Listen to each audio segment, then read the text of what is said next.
ವಿಷ ಆಹಾರ ಸೇವಿಸಿ ವಿದ್ಯಾರ್ಥಿಗಳು ಅಸ್ವಸ್ಥ. ರಸ್ತೆ ಬಂದ್ ಮಾಡಿ ಪೋಷಕರು ಪ್ರತಿಭಟನೆ ಮಾಡಿದ್ದಾರೆ.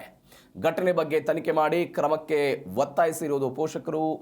ಮೊರಾರ್ಜಿ ದೇಸಾಯಿ ವಸತಿ ಶಾಲೆಯಲ್ಲಿ ಇಂಥದ್ದೊಂದು ಘಟನೆ ಸಂಭವಿಸಿದೆ. ಉಪಹಾರವನ್ನು ಸೇವಿಸಿ 20ಕ್ಕೂ ಹೆಚ್ಚು ಮಕ್ಕಳು ಅಸ್ವಸ್ಥವಾಗಿರೋ ಘಟನೆ ಇದು. ಕಲಬುರಗಿಯ ಅಫಜಲ್ಪುರದ ಕರ್ಜ್ಗಿಯಲ್ಲಿ ಈ ಘಟನೆ ಸಂಭವಿಸಿದೆ. ಕರ್ಜ್ಗಿ ಗ್ರಾಮದ ಮೊರಾರ್ಜಿ ದೇಸಾಯಿ ವಸತಿ ಶಾಲೆಯಲ್ಲಿ ಈ ಘಟನೆ ಆಗಿದೆ. ಉಪಹಾರವನ್ನು ಸೇವನೆ ಮಾಡಿದಂಥ ಮಕ್ಕಳಿಗೆ ತೀವ್ರತರನಾದಂಥ ಹೊಟ್ಟೆ ನೋವು ಕಾಣಿಸ್ಕೊಳ್ತು. ಹೀಗಾಗಿ ವಿದ್ಯಾರ್ಥಿಗಳನ್ನು ಅಫಜಲ್ಪುರ ಆಸ್ಪತ್ರೆಗೆ ದಾಖಲು ಮಾಡಿ ಅವರಿಗೆ ಟ್ರೀಟ್ಮೆಂಟ್ ಕೂಡ ಕೊಡಲಾಗ್ತಿದೆ. ಕಳಪೆ ಆಹಾರ ಮತ್ತು ಕಲುಷಿತ ನೀರು ಸೇವನೆ ಮಾಡಿದ್ದೆ ಇಂಥದ್ದೊಂದು ಘಟನೆಗೆ ಕಾರಣ ಆಯಿತು ಅಂತ ಇದೀಗ ಬರ್ತಾ ಇರುವಂತಹ ಮಾಹಿತಿಗಳು. ಹೀಗಾಗಿ ಈ ಪ್ರಕರಣಕ್ಕೆ ಸಂಬಂಧಪಟ್ಟಂತೆ ಆ ವಿದ್ಯಾರ್ಥಿಗಳ ಪೋಷಕರು ರಸ್ತೆಯನ್ನು ಬಂದ್ ಮಾಡಿ ಪ್ರತಿಭಟನೆ ಮಾಡಿದ್ದಾರೆ. ಘಟನೆ ಬಗ್ಗೆ ತನಿಖೆ ಮಾಡಬೇಕು, ಯಾರು ತಪ್ಪಿತಸ್ಥರು ಇದ್ದಾರೆ ಅವರ ವಿರುದ್ಧ ಕ್ರಮ ಆಗಬೇಕು ಅಂತ ಇದೀಗ ಅವರೆಲ್ಲ ಪ್ರತಿಭಟನೆ ಮಾಡಿರೋದು.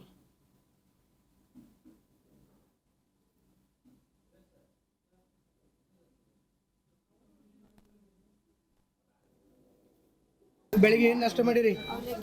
ಹೌದು, ಅವಲಕ್ಕಿ ಸರಿಯಾಗಿತ್ತು? ಹೆಂಗಿತ್ತು? ವಾಸ ಹೊಂಟಿತ್ತು. ನಿಮ್ಮ ಸರ್ಗೆ ಹೇಳಿರಿ, ಇಲ್ಲಿ ವಾರ್ಡನ್ಗೆ ಹೇಳಿರಿ?